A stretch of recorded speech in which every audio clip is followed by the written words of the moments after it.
Bismillahirrahmanirrahim.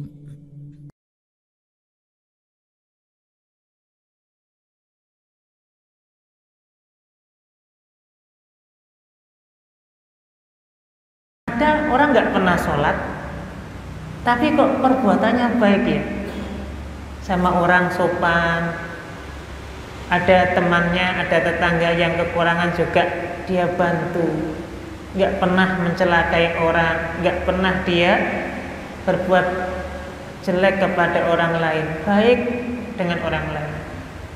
Ini kinten-kinten terus pundi Bapak Ibu, nggak pernah sholat, tapi kok ya bagus ya, pripun? Maka dalam hal ini yang pertama, nggak sholat saja akhlaknya sudah baik, apalagi kalau dia sholat pasti tambah lebih baik. Karena orang yang sholatnya baik itu sudah menjadi jaminan sholat ini bisa mencegah dari perbuatan keji dan mungkar.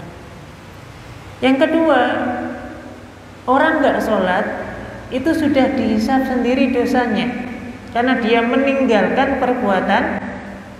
karena dia meninggalkan perintah Allah Subhanahu wa Ta'ala, maka dia mendapat dosa. Bahkan di antara dosa besar adalah tarkus sholat, meninggalkan sholat. Maka dia ditulis dalam kesehariannya nggak pernah sholat, itu berarti dia mendapatkan dosa. Adapun ketika dia berbuat baik dan seterusnya, tentu dia dapat pahala. Ya, karena dia sebagai seorang mukmin maka dia dapat pahala. Tapi meninggalkan sholat ini juga dosanya sangat besar. Bahkan dulu di zaman Nabi Musa alaihissalam, di dalam kitab Al-Kabair, Imam Adz-Dzahabi menceritakan, meriwayatkan atau mengkisahkan ya, dahulu di zaman Nabi Musa ada seorang wanita. Wanita ini pezina, ya. Kemudian sampai hamil pezina ini, dan ketika anaknya lahir dibunuh. Ini dosa besar tentunya ya. Yang pertama, dosa berzina. Ini saja kalau diterapkan hukum Islam, orang yang berzina niku kan dihukum napa para jamaah? Dihukum rajam, dilempari batu kecil-kecil sampai mati kalau dia sudah pernah nikah. Kalau dia belum nikah, sebelumnya kemudian dia berzina, maka dia dihukum dengan hukuman cambuk 100 kali dan diasingkan selama 1 tahun. Zina saja itu sudah dosa besar. Ketika anaknya lahir dan dia bunuh anaknya tadi, membunuh anak itu juga dosa besar. Membunuh orang tanpa hak itu juga dosa besar. Bahkan Nabi Shallallahu Alaihi Wasallam menyebutkan, ya, la yazalud dunya wa ma fiha ahwanu 'ala Allah min qatli mu'min bi ghairi haqqin. Hancurnya bumi ini di sisi Allah Subhanahu wa Ta'ala lebih ringan dibandingkan dengan satu nyawa orang mukmin yang satu orang mukmin yang meninggal tanpa hak. Makanya sangat berharga nyawa seorang mukmin. Satu nyawa orang mukmin itu lebih berharga daripada dunia dan seisinya. Maka membunuh orang itu dosa besar. Nah, wanita ini memiliki 2 dosa besar tadi, berzina dan membunuh. Datang kepada Nabi Musa alaihissalam menyampaikan, wahai Nabi Musa, saya mau bertaubat. Nabi Musa bertanya, memang dosamu apa? Saya berzina, kemudian saya hamil, saya melahirkan anak, dan anak ini saya bunuh.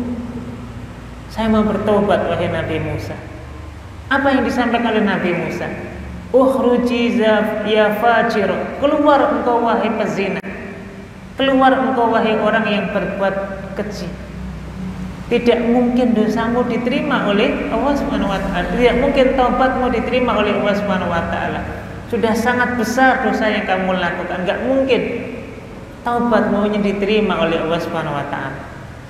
Maka wanita ini kemudian meninggalkan Nabi Musa dengan kondisi perasaan sedih sambil menangis berjalan keluar itu. Tiba-tiba malaikat Jibril datang kepada Nabi Musa, wahai Nabi Musa, ketahuilah bahwasanya Allah mengabarkan kepadaku ada dosa yang lebih besar dibandingkan dengan dosa yang dilakukan oleh wanita tadi. Nabi Musa bertanya, dosa apa itu wahai malaikat Jibril? Malaikat Jibril menjawab, tarkus sholat, meninggalkan sholat. Ma'asyiral muslimin, Bapak Ibu, ini renungan bagi kita. Meninggalkan sholat itu, kalau kita simak hikayat tadi, kisah tadi itu, meninggalkan sholat, sekali saja sholat kita tinggalkan, itu dosanya lebih besar ketimbang orang melakukan perbuatan zina, termasuk membunuh tadi. Nah, untuk itu ya, hakikatnya orang yang kemudian meninggalkan sholat, ya, pada saatnya dia melakukan dosa besar.